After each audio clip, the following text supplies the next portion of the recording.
A0 here. Got the new iPad. That's right, the iPad 10th generation. Got the yellow color, looked really nice. I'm a Lakers fan, so I wanted to get that color. It looks like gold from some of the videos I saw, pretty close, so thought that'd be pretty nice. I already got blue iPad Air 5, so I didn't need the blue color. Thought about the silver, it looks really nice too, but went ahead with this one. So iPad 10, doing an unboxing video here, but I also want to discuss a little bit about this iPad.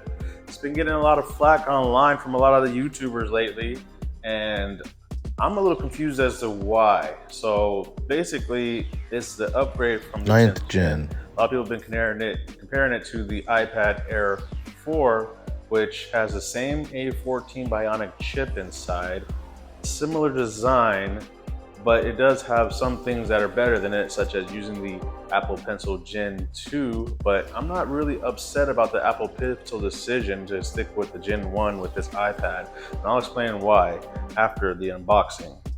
So let's go ahead and get started with that. All right. These little pull tabs, makes it nice and easy. And then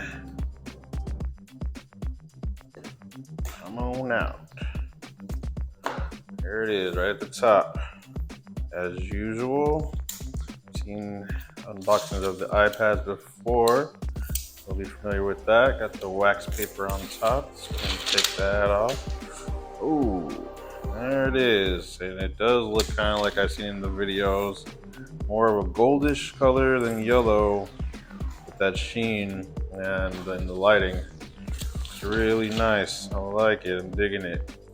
So, it has a similar camera to the Air 4 and 5, 12 megapixels in the back, with the speaker or microphone there underneath the camera. Doesn't have the 3-pin connectors here because they moved it to here on the horizontal bottom landscape view mode edge, I should say. Then they have the front camera here. I can see it, it's kind of hard to see, but that's where the camera is on this one, which is one of the reasons why I really wanted this one and really digging that design decision, because it is the only iPad now that has the camera in the correct position that most people would like it to be in. But for whatever reason, Apple has not updated the other iPads to this. And one reason I'm thinking is because of the Apple Pencil 2. So normally the Apple Pencil 2 would be here as a magnetic point that you attach the pencil to, and it charges there and sticks there. So they had to put the camera there, so they must have moved that magnetic edge. What I'm thinking is, a lot of people are complaining about that. I would honestly take this camera over that to use the Gen 1, but for whatever reason, they didn't want to put it here, maybe because the cameras are here, or excuse me, the speaker grills are here and the speaker is built in somewhere along this edge, so maybe they didn't want to have it there because that's in the way.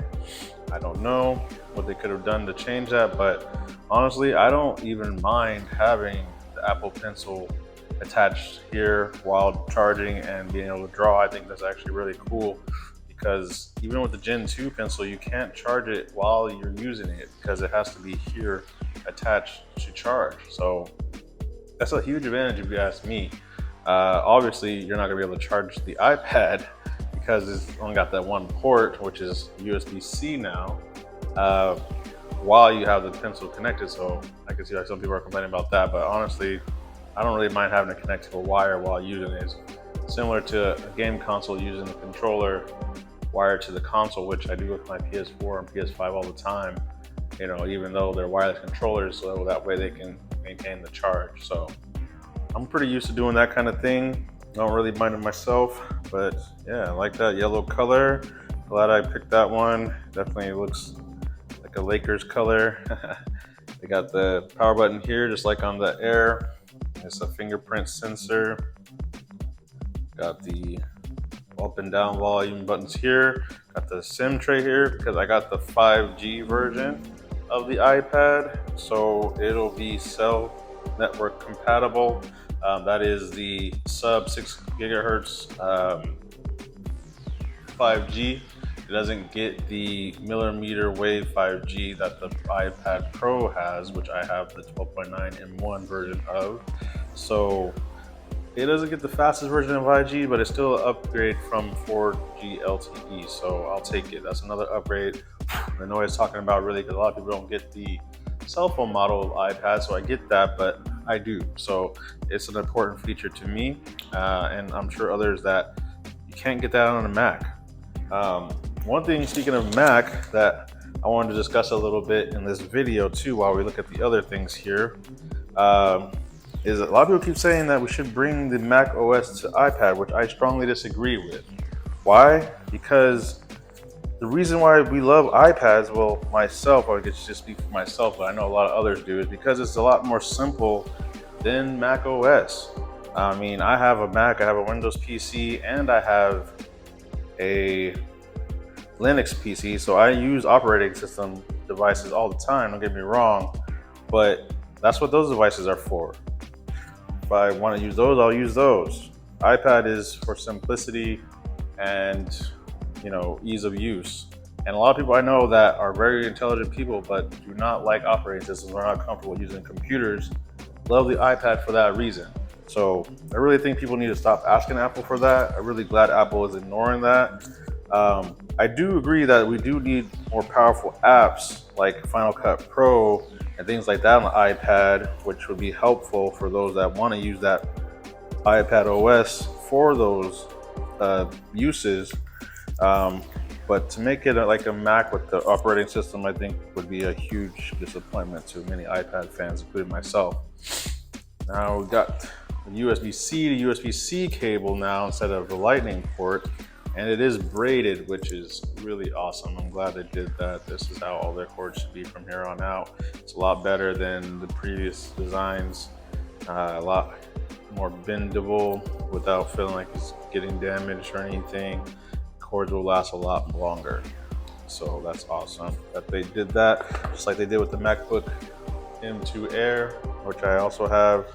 Then get this 20-watt power brick charger. So that's everything that comes with the iPad, folks. Again, just go over it. We got power supply cable, USB-C to USB-C. That golden looking yellow iPad 10th generation. So there you have it. The unboxing is complete. I don't have a case for it yet. I haven't gotten any accessories to try any of that out.